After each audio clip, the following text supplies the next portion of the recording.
Subscribe now. غربت کا انجام۔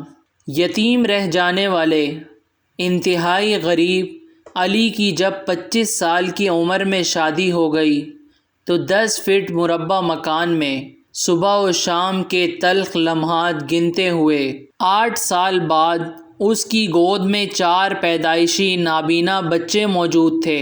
جب اس کے بیوی بچوں کے علاج اور کھانے پینے کے لیے کچھ نہ ملا تو اس نے اپنے سمیت تمام اہل خانہ کو ابدی نیند سلاتے ہوئے یہ جملے پاس رکھ دیے کہ میرے ارد گرد سوٹ پہن کر مرغن غذائیں کھانے والوں اور سڑک کے کنارے درخت لگا کر خوبصورتی کے دعوے دار حکمرانوں، تمہیں میری زندگی اور موت دونوں مبارک ہو۔ Please subscribe our channel.